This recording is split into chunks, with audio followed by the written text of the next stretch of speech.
ഇടപ്പള്ളി മണ്ണുത്തി ദേശീയപാത നിർമ്മാണത്തിന് വേഗം പോരെന്ന് തൃശൂർ ജില്ലാ കളക്ടർ ഹൈക്കോടതിയെ അറിയിച്ചു. നിർമ്മാണം ഇഴയുന്നതിൽ ദേശീയപാത അതോറിറ്റിയോട് ഹൈക്കോടതി റിപ്പോർട്ട് തേടി. നിർമ്മാണ പുരോഗതി സംബന്ധിച്ച് റിപ്പോർട്ട് നൽകാനും ഡിവിഷൻ ബെഞ്ചിന്റെ നിർദ്ദേശം.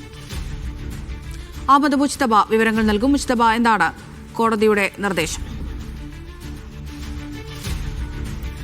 അമൃത, നേരത്തെ ഈ ടോൾ പിരിവ് സംബന്ധിച്ച് ഹൈക്കോടതിയിലുള്ള കേസ് തന്നെയാണ്. അതിൻ്റെ ഒരു കൃത്യമായ ഇടവേളകളിൽ ആ കേസ് ഹൈക്കോടതി പരിശോധിച്ചു പോകുന്നുണ്ട്.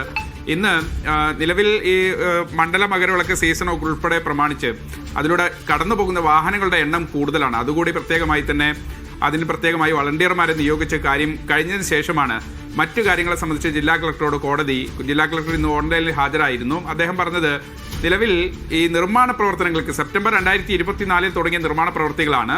അന്നത്തെ അപേക്ഷിച്ച് ഇപ്പോൾ നിർമ്മാണത്തിന് വേഗത പോരാ എന്നൊരു കാര്യം ജില്ലാ കളക്ടർ കോടതി അറിയിച്ചിട്ടുണ്ട്. അതിലാണ് ഇപ്പോൾ ഹൈക്കോടതി വിശദീകരണം തേടിയിട്ടുള്ളത്. ദേശീയപാത അതോറിറ്റി ഡിവിഷൻ ബെഞ്ചിന് മുന്നിൽ മറുപടി നൽകണം. ഒപ്പം തന്നെ കരാർ കമ്പനിക്ക് എന്ന് വരെയാണ് ഇതുമായി ബന്ധപ്പെട്ടുള്ള അനുമതി നൽകിയിട്ടുള്ളത്, അവരുടെ ടെൻഡർ എത്ര കാലമുണ്ട് എന്നതുൾപ്പെടെയുള്ള കാര്യങ്ങളിൽ ദേശീയപാത അതോറിറ്റിയും നിർമ്മാണ കമ്പനിയും ഒക്കെ മറുപടി നൽകാൻ ഹൈക്കോടതി ഡിവിഷൻ ബെഞ്ച് നിർദ്ദേശിച്ചിട്ടുണ്ട്. പ്രത്യേകമായി ശ്രദ്ധിക്കേണ്ട ഒരു കാര്യം, സമയബന്ധിതമായി നിർമ്മാണ പ്രവർത്തികൾ പൂർത്തിയാക്കണമെന്ന് നേരത്തെ തന്നെ ഹൈക്കോടതി നിർദ്ദേശിച്ചതാണ്. പ്രത്യേകിച്ച് ഇതിലെ വാഹനങ്ങളുടെ ഇഴഞ്ഞ് നീങ്ങൽ, അതോടൊപ്പം തന്നെ ബ്ലോക്ക്, അത് വലിയ പ്രശ്നങ്ങളുണ്ടായ ഒരു സ്ട്രെച്ച് കൂടിയാണ് മണ്ണുത്തി ഇടപ്പള്ളി ദേശീയപാത.